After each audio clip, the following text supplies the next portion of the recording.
Hi guys, magandang araw po sa inyong lahat. Alam natin na ngayong araw na to ay pasok na at isa sa mga exciting moment na mga estudyante, lalong-lalo na doon sa mga first year. So, para doon sa mga first year, meron akong i-share sa inyo kung paano maging stable yung mga grades nyo. Ito yung learning na natutunan ko nung nagkolehiyo ako. Meron akong nabasang libro na doon ko rin napulot itong technique na ito kung paano ko i-maintain yung mga grades ko. So, para doon sa mga baguhan, unang-una yung gagawin. Kasi nga, di ba, may mga may mga subject tayo. So, dati yung style ko sa pag-aaral ko kahit ako ay busy nung nag-aaral ako ng kolehiyo. Alam natin na meron tayong mga notebook sa bawat subject natin. So, yun yung isa sa strategy ko. Dapat meron talaga akong notebook na nakalaan doon sa isang subject.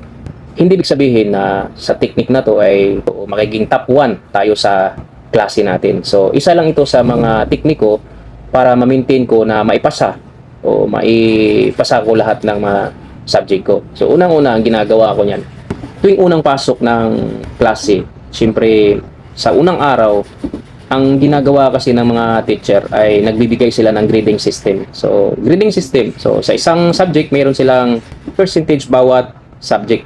Merong kung ilang percent ang kanilang quizzes, ang kanilang recitation, ang kanilang exam, midterm. So, binibigay sa inyo ng mga guro nyo yan. Lalong-lalo na sa college, binibigay sa inyo. O lahat naman siguro ng mga teacher nagbibigay kung paano ang sistema ng kanilang paggrado o pagbigay ng grades doon sa mga estudyante.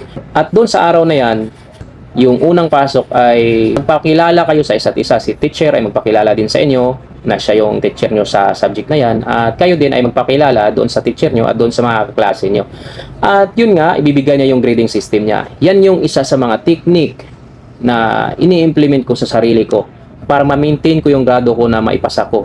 Unang-unang page sa notebook ko ay yung grading system ni teacher, ni ma'am or ni sir.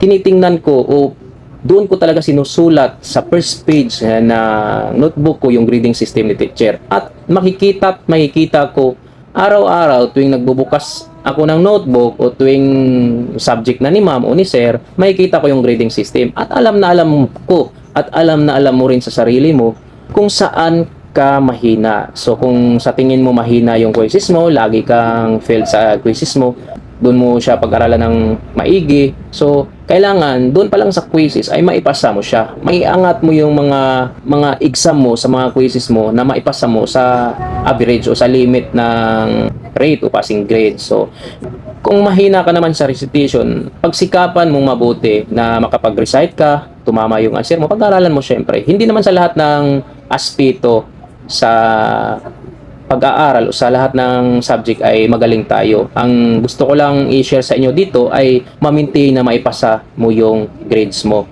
So yan yung isa sa mga technique ko. Kaya kahit busy ako sa pag-aaral ko nung kolehiyo ay naipasa ko siya. Never akong bumagsak na kahit isang subject o kahit anong bumalik man sa level o sa year level, hindi ko na-experience dahil sa technique na yan yan yung isa sa mga natutunan ko na kailangan alamin natin kung saan tayo mahina at doon natin pagsikapang mabuti sa bawat subject na meron tayo sa kolehiyo. So yun lang guys sa video ko na to at sana ay may natutunan kayo lalong-lalo na doon sa mga first year, sa mga baguhan kasi excited pa yung excited moment yung nafe-feel nila at na-experience nila ngayon sa mga baguhan o sa mga first year college. So sana ay natutunan kayo at sana ay ma-share nyo ito sa mga kaibigan nyo, sa mga kapatid nyo, sa mga anak nyo, sa mga nakapanood ng video ito na isa sa mga napaka-helpful o napakagandang natutunan o learning na technique ko para maipasa ko lahat ng mga grades ko sa kolehiyo. So yun lang guys, see you next time. Brum brum, bye!